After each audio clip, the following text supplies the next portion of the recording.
오늘의 아침에 말씀을 드리겠습니다. 고린도전서 1장 31절 기록된 바 자랑하는 자는 주 안에서 자랑하라 함과 같게 하려 함이니라.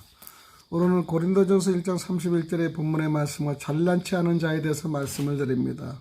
몸집이 크고 잘생긴 까치 한 마리가 있었습니다.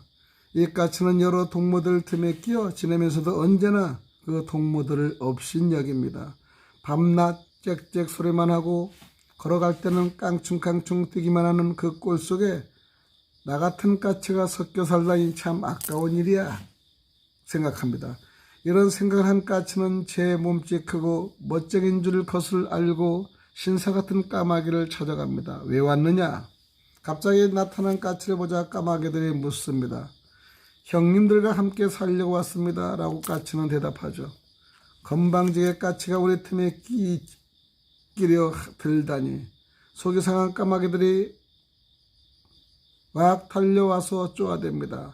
피투성에 대한 까치는 간신히 도망을 쳐서 다시 다른 동무까치로 되돌아옵니다. 혼자 살지 왜 왔느냐? 이번엔 동무까치들이 가까이 오지도 못하게 합니다. 까마귀 틈에도 못 끼고 까치 틈에도 못 끼게 된 까치는 혼자 외롭게 돌아다녀만 했습니다. 자신을 똑바로 알고 잘난 척하지 말아야 한다는 것이죠. 잠언서 24장 9절에는 미련한 자의 생각은 죄요 거만한 자는 사람에게 미움을 받느니라고 말씀하십니다. 우리는 잘난 채 말아야 할 이유가 무엇입니까? 나귀는 등에 무거운 짐을 싣고 길을 느릿느릿 내려가고 있습니다.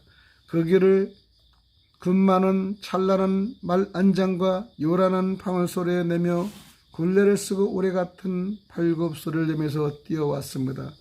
의기양양의 소리를 지릅니다. 길을 비켜. 그렇지 않으면 신흙에다 짓밟아 버릴 테야. 이 말을 들은 가엾는 나귀가 재빨리 길을 비켜 주자 굿마는 뽐내며 그 앞을 지나갑니다. 그 얼마 되지 않아 굿마는 한쪽 눈을 다쳐 로마로부터 쓸모없게 됩니다. 굿마는 곧 어느 농부들에게 팔려버리고 말았습니다. 하루는 나귀가 짐을 싣고 오는 굿마를 보았습니다. 나귀는 웃으며 아이고 당신이구려 언젠가 당신이 이렇게 될 줄 알았소 라고 얘기하는 것을 보습니다. 교만하면 언젠가는 그렇게 무겁고 무거운 짐을 짊어지고 갈 수 있는 그런 하락의 신세를 만들 수 있습니다. 인간 세상에도 잘난치 않은 자는 나중에 결국적으로 그 잘난치 않은 그 이상의 이 상황을 맛볼 수가 있다는 것이죠. 저도 주변에 어떤 분을 보면 너무 잘난치 않은 사람이 있어요. 그러나 잘난치 않은 사람은 외롭습니다. 견디기 어렵습니다. 그 남들이 알아주지 않고요. 피하는 거예요. 너무 잘난체서 정말 자기의 잘난체 때문에 얼마나 한숨 쉬고 외롭고 힘들어하는 걸 우리가 볼 수 있습니다. 여러분 잘난치 않은 사람은 그만큼 어렵고 무거운 일을 당할 수가 있는 거예요. 잘난체를 하지 말아야 할 이유는요. 저번 인간의 제한성입니다. 잠언서 27장 1절에 너는 내 일을 자랑하지 말라. 하루 동안에 무슨 일이 일어날지 내가 알 수 없습니다. 오늘 이 순간순간이 어떠한 일이 일어날지 아무도 모릅니다. 돈이 많다고 잘난체해서 어느 순간에 거지가 되는 모습을 볼 수 있고요. 권력 있다고 잘난치 않은 사람은 어느 정도는 권력에서 권력 때문에 낙마를 하여 감옥에 들어갈 수가 있습니다. 건강에 대해 잘난체다가는 결국적으로 나중에 더 심한 병을 낳는 분도 있습니다. 오히려 부족하다고 하는 그들은 더 잘난치 않은 사람보다 풍요롭고 그 다음에 건강하고 그 다음에 물질 끊어지지 않고 사는 모습을 볼 수 있는 거죠. 잘난치 하지 말을 이유 두 번째는요. 파급 효과가 상당히 큽니다. 고린도전서 5장 6절에 너희의 자랑하는 것이 옳지 아니하다. 적은 누룩이 온 덩어리에 퍼지는 것을 알지 못하느냐. 우리가 몸속에도요. 쪼라는 아주 보이지 않는 병이 나의 온몸에 전이가 돼서 퍼지는 것을 볼 수 있지 않습니까? 내 몸이 잘난치 했다도 조그마한 누룩이 들어가고 조그마한 병마가 들어가면요. 이거는 정말 어떻게 손을 잡을 수 없이 커지는 겁니다. 조그마한 당뇨 하나로 통해서 당뇨를 아픈 사람이 발바닥에 좁아하는 못자국이 났다거나 피를 봤다면 결국적으로 그것이 썩고 결국적으로는 다리를 자를 수밖에 없지 않습니까? 잘난 체 했다고 아무런 우리가 주장할 수 없습니다. 우리가 잘난 체 아래 말 이유 세 중에 세 번째는요, 이방인으로서 구원받았기 때문입니다. 로마서 11장 17절에 또한 가지 얼마가 꺾이는데 돌감나무인 내가 그들 중에 접붙임이 되어 참 감람나무 뿌리에 진액을 받게 받은 자가 되었다고 말씀하십니다. 우리는 지금 이방인에도 축복을 받습니다. 선민들 잘난 체 했습니다. 그러나 얼마나 나라를 뺏기며 어렵고 힘들었습니까? 이방인들은 그래도 그 속에서 잘난 체 못했지만은 그 교만한 선민 때문에 대한민국까지 이방인의 전도가 되어 이렇게 지금 대한민국 축복을 받지 않습니까? 가장 축복을 받는 대한민국이 이제 더 겸손한 자세로 남을 섬기고 국가를 섬겨야 되지 않습니까? 잘난 체면요, 우리도 그렇게 나락에 떨어지는 겁니다. 내가 선민하고 잘난 체 하면은요, 애굽에 짓밟히고 블레셋에 짓밟히는 것을 우리는 알 수가 있습니다. 여러분, 잘난 체에서는요, 우리는 아무것도 이룰 수, 잘난 체면 우리는요, 결국적으로는 잘난 체를 하면요, 결국적으로는 우리는 하나님께 오히려 더 버림받을 수가 있는 겁니다. 신앙인들도 여러분 절대 잘난 체를 하지 마세요. 겸손한 자가 되어야 됩니다.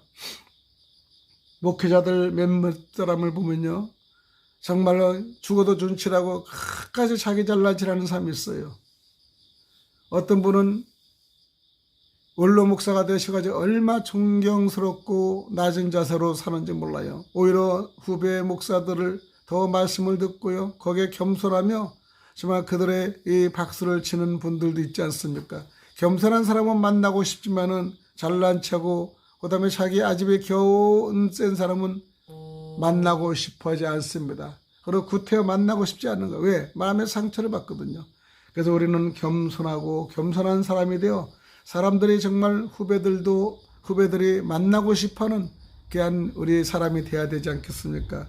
사회생활에 너무 잘난 체하지 마시고 인생에 지금 잘난 체도 꺾이는 이 시간입니다. 부족하다고 인정하며 여러분보다 낮은 사람을 존경하며 여러분보다 낮은 사람을 우대할 수 있는 그런 마음을 가지시길 바랍니다. 절대적으로 잘난 체하는 사람의 최후는 결국적으로 잘난 체하는 사람이 결국적으로는 넘어짐을 볼 수 있습니다. 에스더 하만과 모르게 사건을 보세요. 모르드게는 그 성문을 지키는 사람이고 하만은 재상했지 않습니까? 그럼에도 불구하고 잘난 체가 너무 심해서 나중에는 그 모르드게를 죽이려 하는 그 자리에 자기가 만든 십자가에 죽고 마는 사건을 우리는 너무나 볼 수 있습니다. 마귀들도 얼마나 잘난 체합니까? 마귀들 참 잘난 체요. 아주 자기 세상이에요. 그러나 마귀들은요, 나중에는 지옥불에 갇혀가지고 움쩍달싹하지 못하는 그런 문제도 있어요.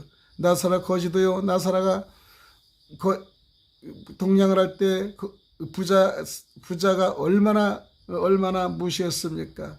먹다 남은 것도 주지 않고 그냥 이왕에 줄 것도 저기 땅바닥에 던져서 먹게 하고 굽신거리게 먹게 하는 그 사람은 결국적으로는 거지 나사라는 천국을 갔지만은 부자는 천국에 가지 못하고 물 한 술도 얻지 못해서 손가락에 물을 묻혀서 달라고 해도 전달할 수 없는 그런 지경에 놓여 있지 않습니까? 겸손해야 됩니다. 있는 자라고 마구 쓰고 마구 하면 아니 되죠. 조금 있다가 해서 우리는 영원히 있는 것은 아닙니다. 여러분, 그런 데서는 우리의 마음의 잘난 체에서는 아무것도 아니 된다는 것을 성경 구절구절에 우리가 보고 있지 않습니까? 오늘도 여러분 겸손하며 정말 잘난 체하는 자가 되지 말고 겸손하며 남을 섬기는 귀한 여러분이 될 수 있도록, 제가 될 수 있도록 간절히 축원드립니다. 기도드립니다. 하나님 아버지 감사합니다. 잘난 체하는 사람이 되며 주님의 말씀에 경이롭게 주님 말씀을 주여 정말로 믿고 따라가며 겸손한 자가 되기를, 자기가 낮춰지는 자가 되기를 늘상 기도하는 겸손한 자가 되기를 원합니다.